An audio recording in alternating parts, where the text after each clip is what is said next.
Hare Rama,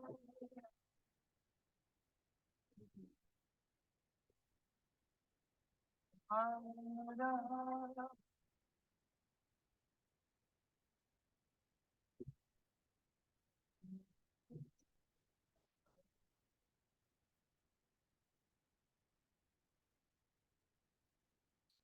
Krishna,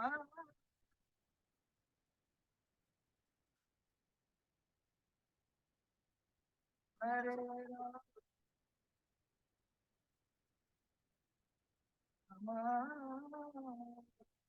Rama Rama, Hare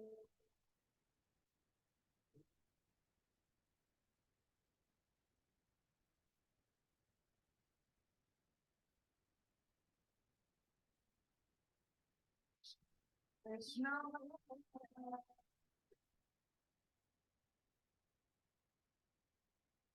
Hare Rama,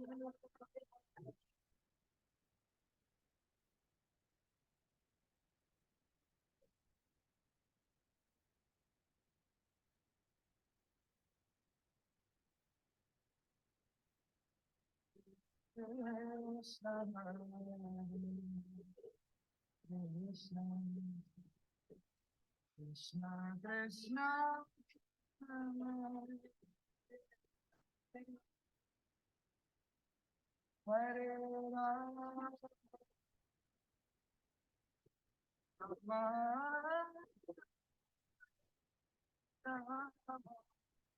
Hare Rama,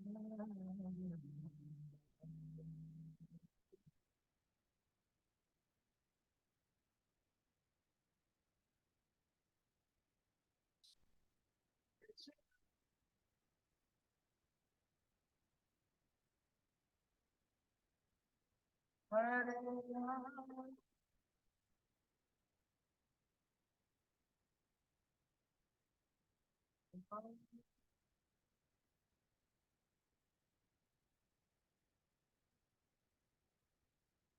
Hare Krishna, Hare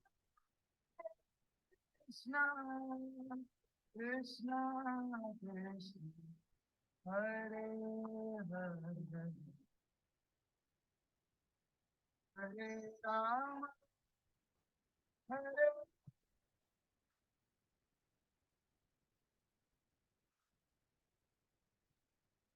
Hare Hare, Hare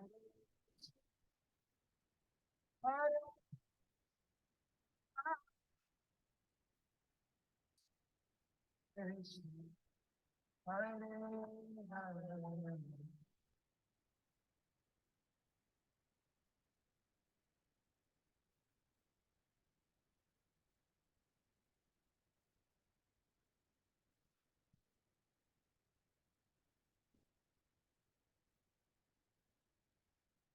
Hare Krishna, Hare Krishna, Krishna, Hare Hare, Hare Rama,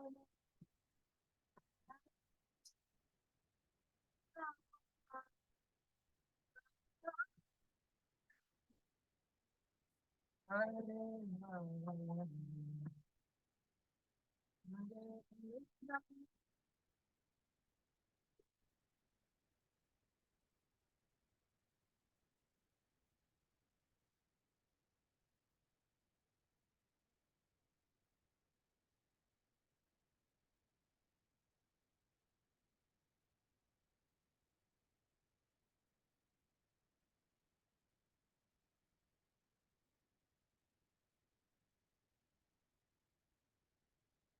Hare Krishna, Hare Krishna, Krishna, Hare Rama, Hare Rama, Hare Hare Krishna,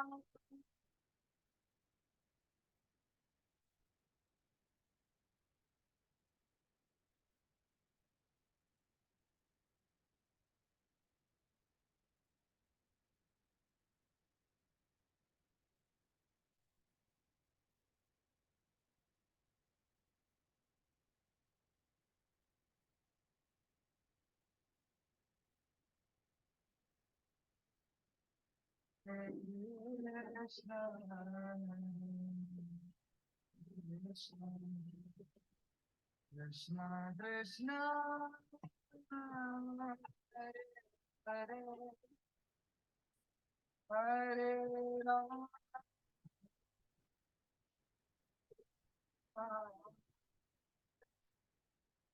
Rama,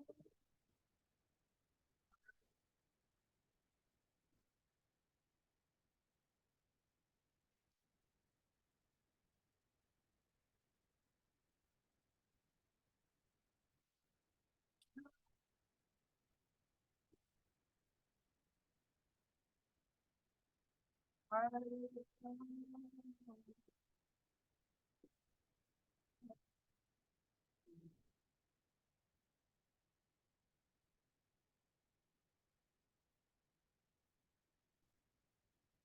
Hare Krishna, Hare Krishna, Krishna Krishna, Hare Hare, Hare Rama, Hare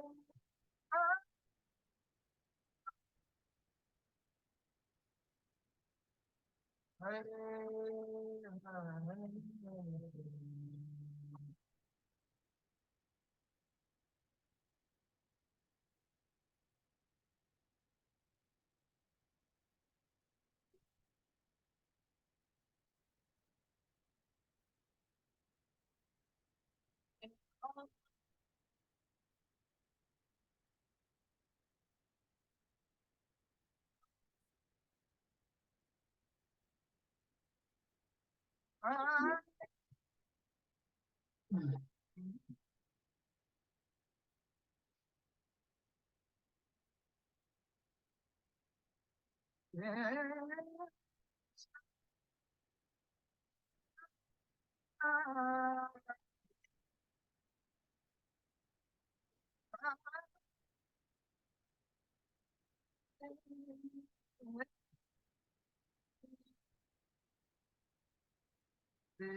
Krishna, Krishna, Krishna,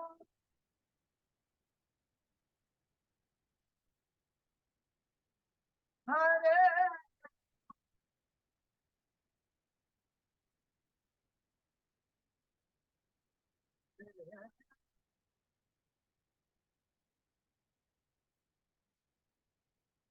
Hare Rama, Hare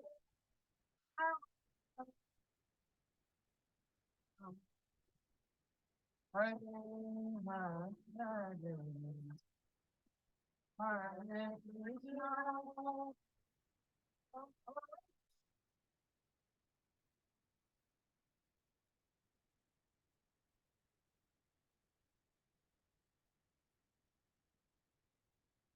Hare Rama,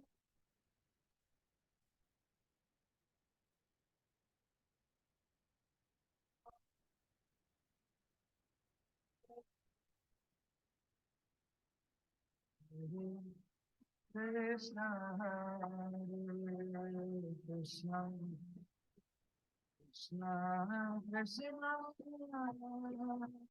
Hare Hare,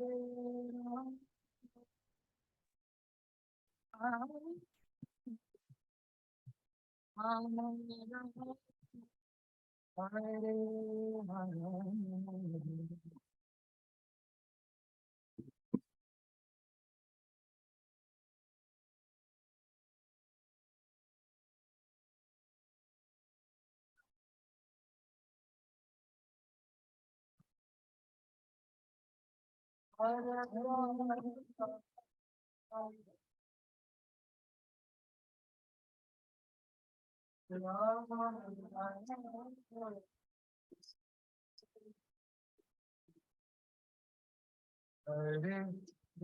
Krishna, Hare Krishna, Krishna Krishna, Hare Hare, Hare Rama, Rama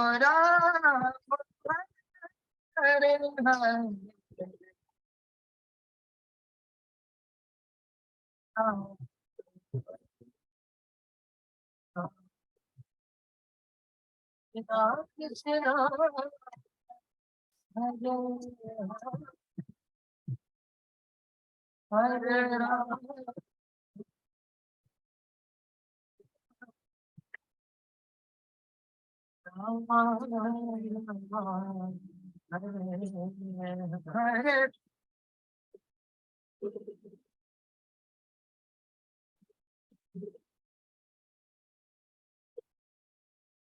Hare Krishna, everyone. Thank you for joining this morning.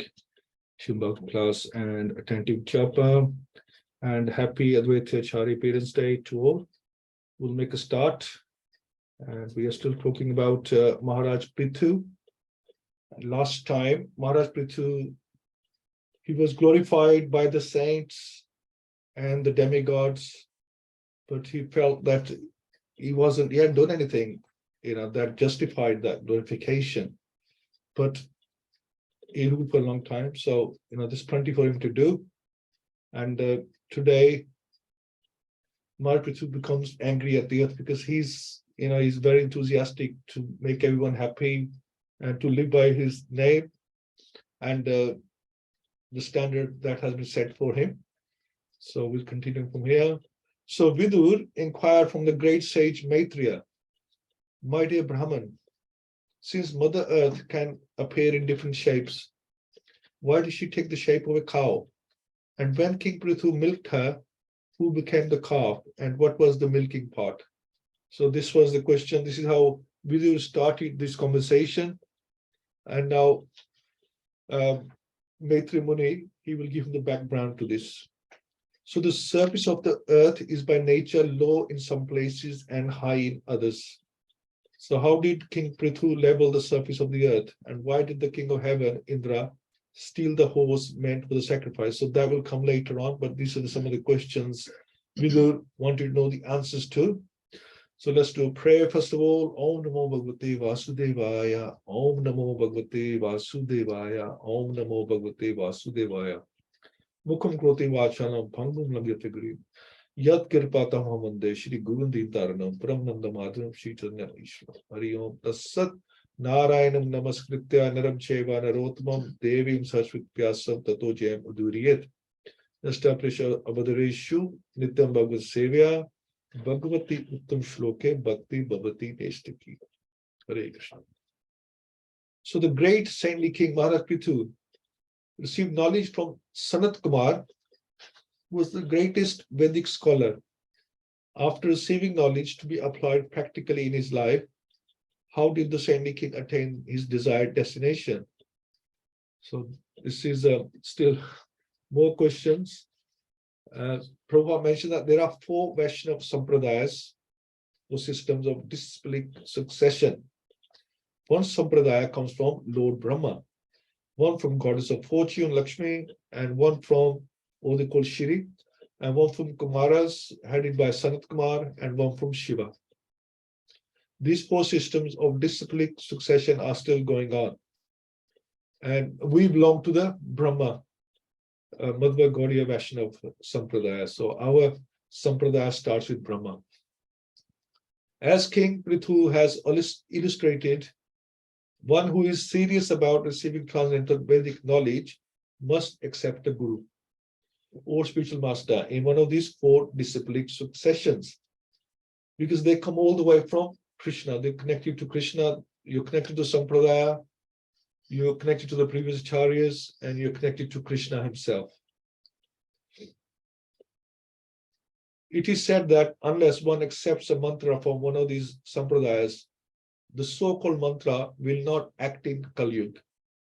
Prithu Maharaj, however, showed by his example that one should receive knowledge from a bona fide sampradaya. Therefore, Maharaj Prthu accepted Sanat Kumar as his spiritual master. So, but that doesn't mean that, if you're not initiated and, you have to start somewhere. So, chanting is very potent in the Kali Yuga. And, but once you get initiated, then that's like a different potency altogether. But still, as a beginner, it's still okay to work your way up slowly. Prithu Maharaj was a powerful incarnation of Lord Krishna's potencies. Consequently, any narration concerning his activities is surely very pleasing to hear, and it produces all good fortune. As far as I'm concerned, I'm always your devotee as well as a devotee of the Lord, who is known as Adokshaja. Please, therefore, narrate all the stories of King Prithu, who in the form of the son of King Veda milked the cow-shaped earth. Lord Krishna is also known as Avatari, which means one from whom all the incarnations emanate. In Bhagavad-Gita 10.8, Lord Krishna says, Aham sarvasya prabho matha sarvam parvatate.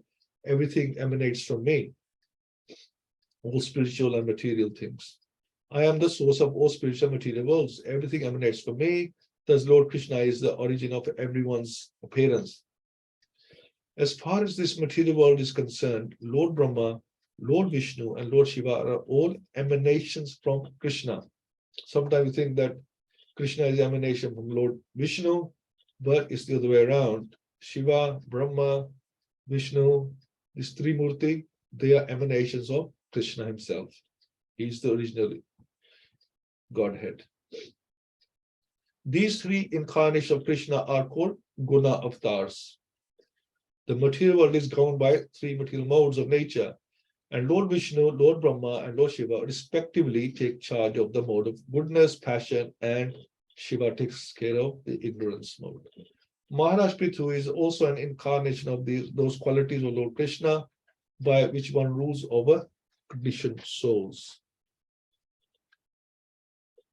So now we just come back to the conversation between Sutta Goswami and all the sages. There's so many, it keeps on going back and forth. So many different conversations were done. Firstly, the Sukadev Goswami, and then it was the Sutta Goswami, and then it's Maitri and Vidur. So many different conversations are included. So many questions are included from those conversations. When Vidur became inspired to hear of the activities of Lord Krishna in his various incarnations, Maitri also being inspired and being very pleased with Vidur, began to praise him. Then Maitreya spoke as follows.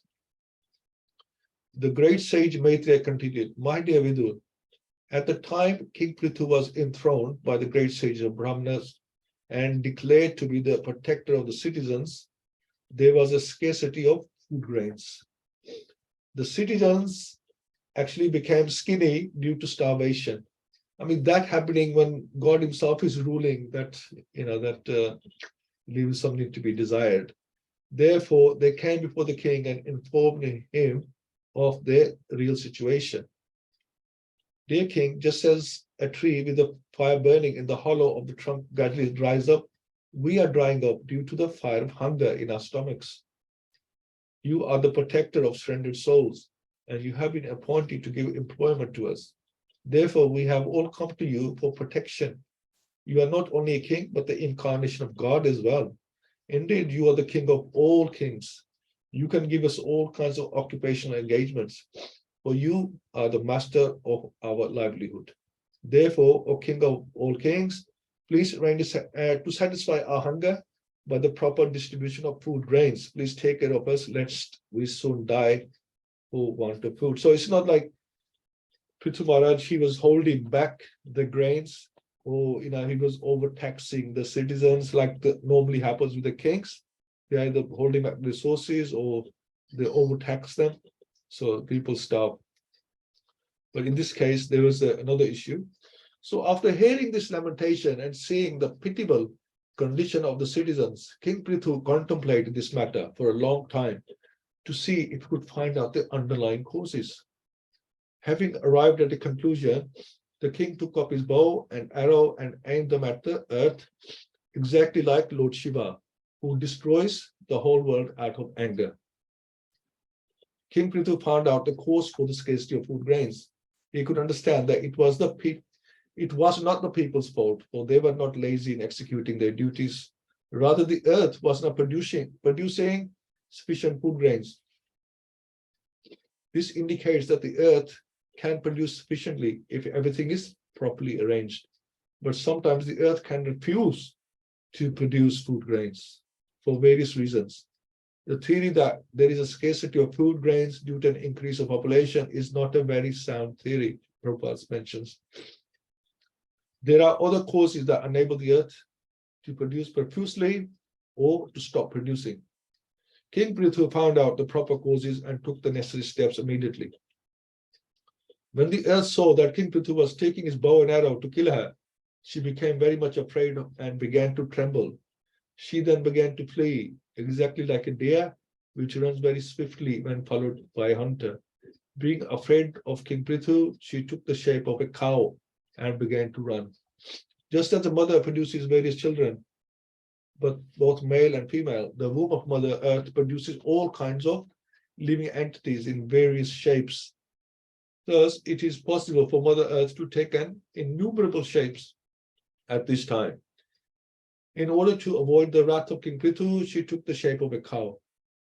Since a cow is never to be killed, so she thought she'd be safe if she took the shape of a cow, because then he won't kill her. Mother Earth thought it was wise to take the shape of a cow in order to avoid King Prithu's arrows. King Prithu, however, could understand this fact, and therefore he did not stop chasing the cow-shaped earth. Seeing this, Maharaja Prthu became very angry, and his eyes became as red as the early morning sun. Placing an arrow on his bow, he chased the cow-shaped earth wherever she would run. The cow-shaped earth ran here and there in outer space between the heavenly planets and the earth. And wherever she ran, the king chased her with his bow and arrows. Just as a man cannot escape the cruel hands of death, the cow-shaped earth could not escape the hands of the son of Aina. At length, the earth, fearful, her heart aggrieved, turned back in helplessness. So, addressing the great opulent King Prithu as the knower of religious principles and shelter of the surrendered, she said, "Please save me. You are the protector of all living entities. Now you are situated as the king of this planet." The cow-shaped earth addressed King Prithu as Dharmagya, which refers to one who knows the principles of religion. The principles of religion dictate that a woman, a cow, a child, a Brahman, and an old man must be given all protection by the king or anywhere else. Consequently, Mother Earth took the shape of a cow, because that was like one of the categories. She was also a woman, so that's double protection. Thus, she appealed to the king as one who knows the principles of religion. Religious principles also dictate that one is not to be killed if he surrenders.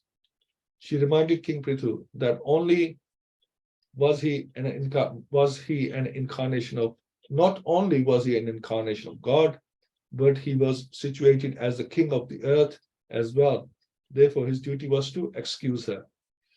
So Mother Earth, she knows everything, and I don't know why she's reminding, King Prithu, he already knows, but she thought for her own safety, just a reminder might help.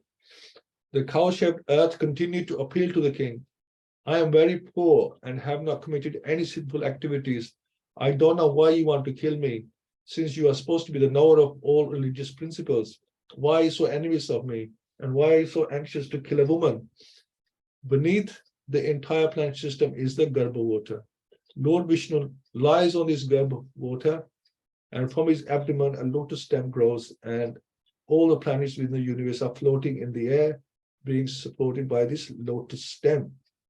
If a planet is destroyed, it must fall into the water of Garbha. The earth, therefore, warned King Prithu that he could gain nothing by destroying her. Indeed, how would he protect himself and his citizens from drowning in the Garbha water? In other words, outer space may be compared to an ocean of air, and each and every planet is floating on it, just as like a boat or island floats on the ocean. Sometimes planets are called the Dvip or islands, and sometimes they are called boats.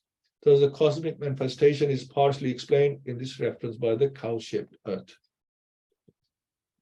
Even if a woman does commit some sinful activity, no one should place his hand upon her. And what to speak of, dear king, who are so merciful, you are a protector, and you are affectionate to the poor. The cow-shaped earth continued, my dear king, I am just like a strong boat, and all the paraphernalia of the world is standing upon me. If you break me to pieces, how can you protect yourself and your subjects from drowning? So she's tried every argument that she could put forward to save herself. King Prithu replied to the earth planet, my dear earth, you have disobeyed my orders and rulings. In the form of a demigod, you accepted your share of the yajnas we perform, but in return, you have not produced sufficient food grains. For this reason, I must kill you. The cow-shaped earth planet submitted that she not only was a woman, but she was innocent and sinless as well. Thus, she argued that she should not be killed. Besides, she pointed out that being perfectly religious-minded, the king could not violate the religious principles that forbade killing a woman. In reply, Maharaja Prthu informed her that, first of all, she had disobeyed his orders. This was her first sinful activity, so how can she say she's sinless? Secondly, he accused her of taking her share of the yajnas, of the sacrifice, but not producing sufficient food grains in return. So yajnas mean there's rains, and then there's also food grains produced by the earth, and then those food grains are offered to the Lord. Although you are eating green grass every day, you're not filling your milk bag, so we can utilize your milk. Since you are willfully committing offenses, it cannot be said that you are not punishable due to your assuming the form of a cow. So a cow eats green grasses in the pasture and fills her milk bag with sufficient milk so that cow herdsman can milk her. Yajnas are performed to produce sufficient clouds that will pour water over the earth. So it's a similar principle they are giving, that if you take in the yajna, then you should also produce the grain as well. The word peha can refer both to milk and to water. As one of the demigods, the earthly planet was taking a share in the yajnas, that is, she was eating green grass, but in return, she was not producing sufficient food grains. That is, she was not filling her milk bag.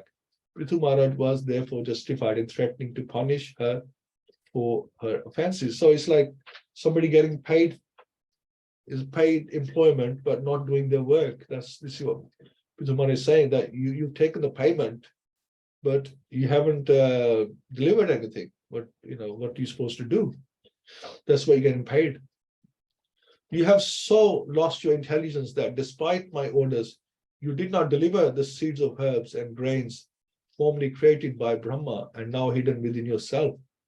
While creating all the planets in the universe, Lord Brahma is also creating the seeds of various grains, herbs, plants, and trees. When sufficient water falls from the clouds, the seeds fructify and produce fruits, grains, vegetables, etc. By his example, Prithu Maharaj indicates that whenever there's a scarcity in food production, the head of government should take steps to see why production is being held up and what should be done to rectify the situation. Now, with the help of my arrows, I shall cut you to pieces, and with your flesh satisfy the hunger-stricken citizens who are now crying for want of grains. Thus, I shall satisfy the crying citizens of my kingdom. Here we find some indication of how the government can arrange for the eating of cow flesh.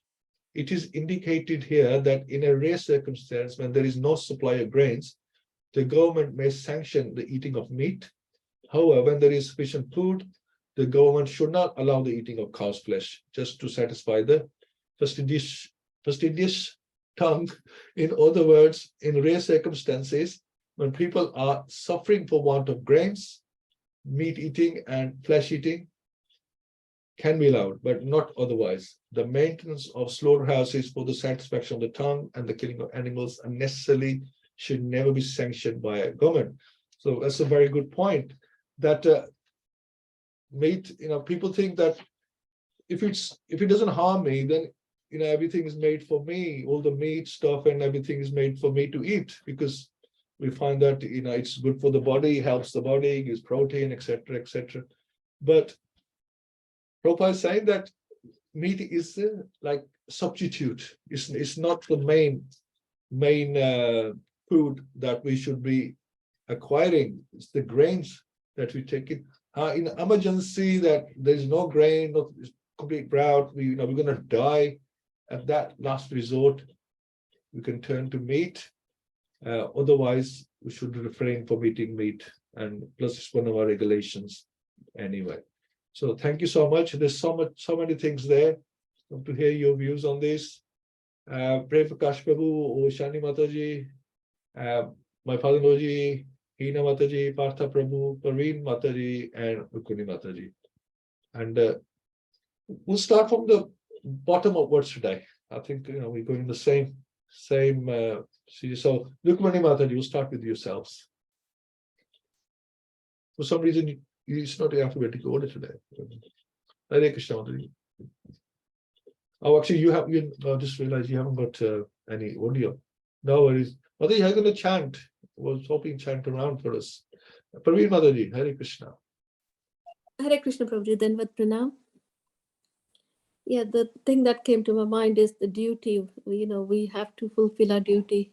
So King Prithu got angry with Mother Earth, why she's not producing enough grains.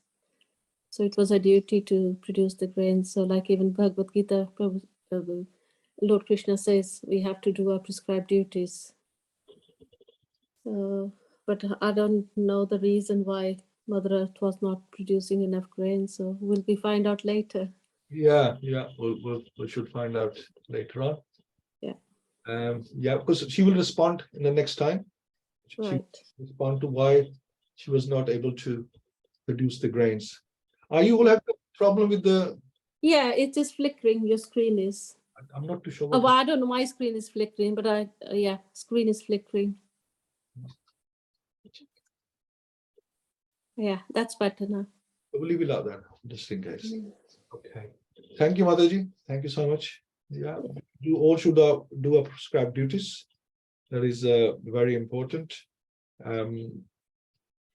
Because we're given a certain nature or certain duty by the Lord, and we should serve the Lord by those duties. And we first serving our family as well. We're serving our family, society, but then we find that we should serve the Lord Himself, and that is the way to make advancement. Yeah, the three dharmas, Swadharma, Sanatan Dharma, and Varna Dharma. So 3 dharmas we have to perform. Yeah. Perfect. Thank you so much, Madhuri. Partha Prabhu, very well. Haribol Prabhuji. Hare Krishna. Hare Krishna. The one point which I really like from this purport is where Srila Prabhupada mentioned the food is not sufficient. It's not because of overpopulation, but it could be because of many other reasons as well. So that point I like it from here. And then that's all, Prabhuji. Thank you. Yeah, you find that in the so-called third world countries, is usually the government, is corrupt, and they take the the government takes the funds, hides the funds for their own benefit, and the public doesn't get anything, and they end up starving. They can make provisions, but they don't make, because they look after number one. This is the problem. So, and with regard to grain, America and this country, they produce so much grain that they throw it in the ocean because they don't want to give it to anyone, because that is it's just how economics works. Because if they give it, then I think the price drops, and they don't want the price dropping, so they just destroy it. They want to keep a quota limit on how much grain is going out. They produce a lot more than they need, but instead of giving to the poor, they throw it in the ocean. That's so I heard.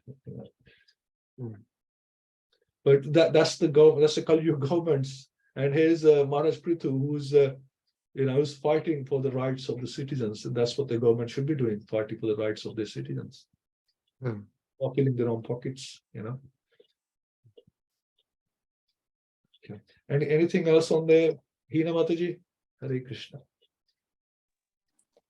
Hare Krishna, Dandan Pranam, everyone. Please accept my humble obeisances. All glories to Prabhupada. Thank you for the reading, Prabhu. Very nice, and lots of insights and interesting points that have been covered by some devotees already. That's really inspiring. I think the one thing I just wanted to add was around. Obviously, we'll find out why Mother Earth is not producing and doing her duty later on, but it also kind of made me think that we also have a responsibility towards Mother Earth as well. It's part of our duty to protect and to look after her, and I think that's probably a lot more prevalent in this yuga at the moment, in terms of slaughterhouses and the destruction of rainforests and all this kind of harm that the human society is, the pain that we're causing the earth. So yeah, we also have to do as much as we can to protect her and do our bit for the environment as much as possible ourselves too. That was all. Thank you, everyone. Yeah, very nice point, Mother. Yeah, absolutely. I mean, it's mentioned here that it is our duty. It's the duty of the strong to protect the weaker, whether it's the weaker sex or otherwise. It's our duty to protect the cow. Krishna protects the cow. It's our duty to protect the women. It's our duty to protect the children. It's our duty to protect the elderly, and it's our duty to protect Mother Earth, as you mentioned. Yeah, this is also our duty to give protection to all these categories. And this is what Earth is saying to Maharaj Prthu, that don't kill me, because you should be protecting me, not killing me. So yeah, we definitely have to protect everyone mentally, physically, and financially. Whatever is lacking, we should try and protect if we can. Thank you. Prem Prabhu, Hare Krishna. Hare Krishna. So, this is really actually the point is, we have all these scriptures where we have clear instructions where it says that you do this, you will get this, and things like that basically. So it's karma kandi instructions are really straightforward. Do good, get good basically. I mean, if you are very educated, karma kandi and all those things, so you need to do it. But we see this anomaly in Srimad Bhagavatam where it is more of like out of do good, get good, or if you do bad, you get bad. It's more of like focused on the bhakti. That is the topmost basically. Beyond anything, good or bad, it really doesn't matter. It actually gives the Bhagavad Dharma, is the view of or the understanding of Bhagavad Dharma. Here, the Supreme Personality of Godhead himself present as Sakta Vesha Avtara, his responsibility is to provide for the citizens, establish Dharma. And when he is there, then there is no matter of whether one has done good or bad, whether one should be forgiven, one should be executed. It really doesn't matter because he is himself there, right? So when he is there, then here what Mother Earth is trying to do, is trying to take her own decision whether she should supply the food grains or whether she shouldn't. And this is beyond the orders. This is beyond the orders of Prithvi Maharaj, basically, he's here to establish dharma. So when the father is here, when the Supreme Father is here, you do not worry about what has to be done. You just need to follow the orders as per his instructions. And this was, and not following his orders or not following his instructions is no good than doing better or good. It's compared to similar thing that we are in a similar situation when Chaitanya Mahaprabhu has come and he has instructed all of us to chant the Mahamantra and spread Mahamantra in every village, every town. And if we just see that, no, that is no good doing that. And if we start doing, let's do the charity and let's do some kind of some of the good work or a charity, basically, which is not the instruction. I mean, nobody has said that, but I can compare that. That's a similar situation, isn't it? Because the important thing we need to understand is that that is instruction we have given. We have been given. You can do all those goods basically, or we can actually to restrain ourselves from not doing anything that is basically prohibited and everything. But whatever is the important thing at the moment is a prachar. That's a spread of holy name, chanting of holy name. That is the important thing in the age of Kali Yuga, when especially in the golden age when Mahaprabhu has come and instructed this. So this is very important.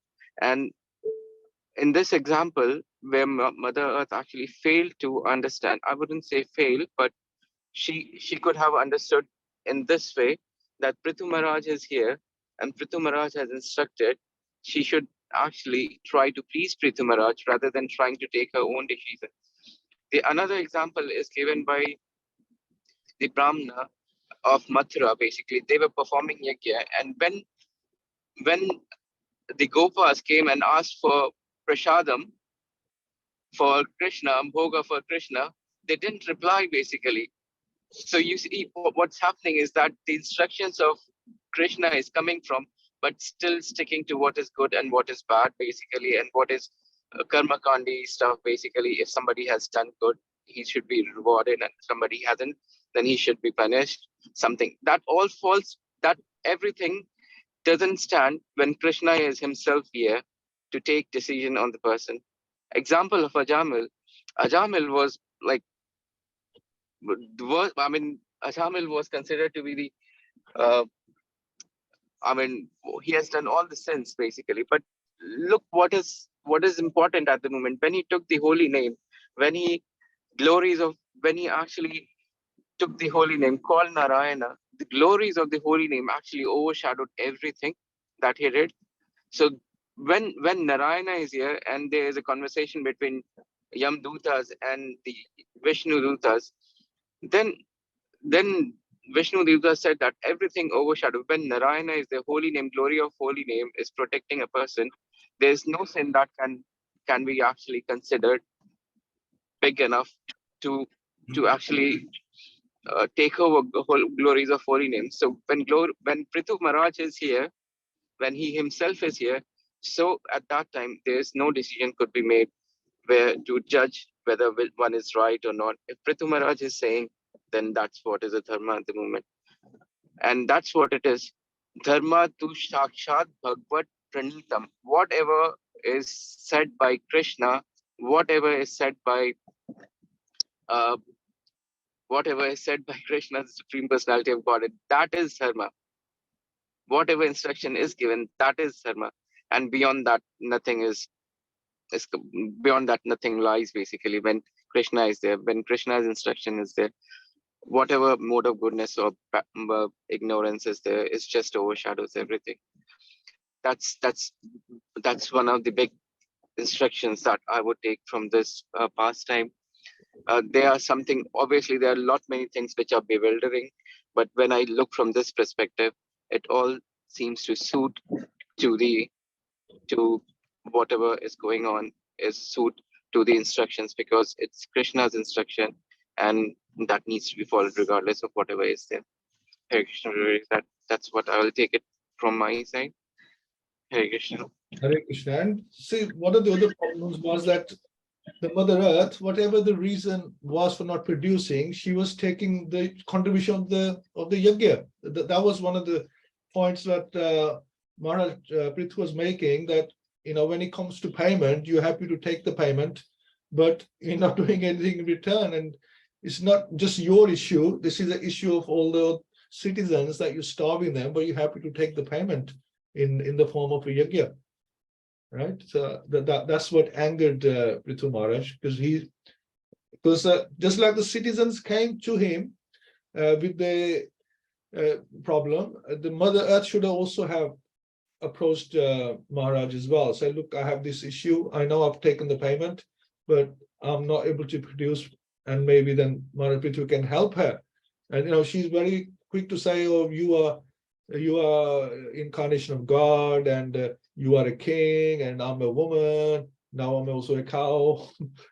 She's making all these excuses. But why if you have a problem and it's affecting the whole of the society there, all the citizens, then why don't you come and talk about it? Take responsibility for your actions, right? Because you're going to take responsibility and not just think, it's fine. Nobody's going to notice. You're going to take responsibility for your own actions. And this is the important thing in life, that whatever happens, we should also take responsibility, not just blame other people. We should also take responsibility for our actions and why these things happen. We should take some responsibility, especially when Mother Earth was, taking the yajna contribution. She should take responsibility for that. But we'll find out in the future, in the next week, what actually happened. And with regarding Jamil, now a lot of people criticize that he did sinful activities most of his life, and then at the end, Krishna forgave him. How does that work? Why did Krishna forgive him? But the point here was that, okay, he got, he had some issues, and he got diverted in his bhakti. But then he had done a lot of piety earlier on, before he went into this sinful life. He had a lot of piety, and then see, Krishna is like a mother. I mean, people might think, he did so bad, and then why did Krishna forgive him? The point is, it's like any mother. I mean, I've seen like people, very truant people, or people breaking the law. The police will come and grab them, but the mother will say, no, please forgive him. He's actually a really good boy. He just got bad company, bad association. He was never like this. And this seems to be a similar situation with Ajamil, that he was never like this. Krishna is acting like the mother who would forgive him no matter what he done. Krishna forgave him, but he didn't say, okay, I'll forgive you, and now you can come back to Krishna Lok or Vaikuntha. He said, no, you're gonna have to prove that you are really sorry. You have to prove it. So he did do a lot of austerity after that. He didn't go back straight away. So he did a lot of austerity, but Krishna forgave him because it was accidental. It wasn't planned. It was accidental. It happened, and Krishna is definitely merciful, like a mother. Mother forgive her children no matter what they do. She still think, no, it's not their fault. Somebody has have arranged this, so they have become like this. It's not my child's fault. So it's like that. Yeah, very nice points, Prem Prakash Prabhu. And yes, Hare Krishna, another point, do work for what one have been paid, and all facilities are given to us by Krishna. So utilize them in service of Krishna and not try to keep them. Yeah, absolutely. This reciprocation should be there, definitely. From Krishna is so merciful, he forgives us so easily. Such a nice point. Thank you, Madhuri. In the beginning purport, it is mentioned Prthu Maharaj gave gifts to everyone. I felt this is one of the 6 loving exchanges between the devotees from Nectar of Instruction. Give and take gifts. Absolutely. Very nice points, everyone. And you want to add anything? Okay, Radharani. Hare Krishna, everyone. Happy Advaita Acharya Parents Day. And we know Advaita Acharya is the incarnation of Mahavishnu and Sadashiv. And he's the one who brought Chaitanya Mahaprabhu on this earth for all of us. It was through his prayers Mahaprabhu came. Krishna came as an incarnation of Mahaprabhu in the mood of Srimati Radharani. So as we've always seen the Bhagavatam stories, they seem very intricate, and sometimes we think why Bhagwan is doing this. but there's a lesson and there's a hidden meaning, and I'm sure in the coming week we will find out what's this suspense all about. And I'm sure there's a big teaching hidden in there. And yes, whatever Krishna is doing for us is actually started all from our desires. Our souls have been eternally with Krishna, and they've been desiring. Now we had desired to be on this earth to enjoy selfishly, so we have to suffer for the consequences. And I think by these stories, Bhagwan, with all his associates and in all his leelas, Bhagwan is telling us that wake up, you jivas, it's not too late even now, and come back to me and stop suffering here in this world, because as long as we are in the mood of enjoying ourselves selfishly, this is going to carry on. In the cycle, we're going to carry on the Yeah. cycle. We are going to carry on in the cycle of samsara, of birth, death, old age, and disease. So let us learn from these pastimes more and more. Hare Krishna. Hare Krishna. Thank you so much, everyone. Let's do a couple of nice rounds. Maybe Praveen Mataji, I think Rukun Mataji, we can't, you're not connected to sound. She's away, it looks like. So I'm sorry. Would you like to have heard from you today? But Praveen Mataji, please lead the first 10. Maybe Partha Prabhu, second one. Is it okay with that? Yeah, okay, Prabhuji. Thank you, Prabhu. Namo Vishnu Padaya Krishna Prasthaya Bhutale Srimati Bhakti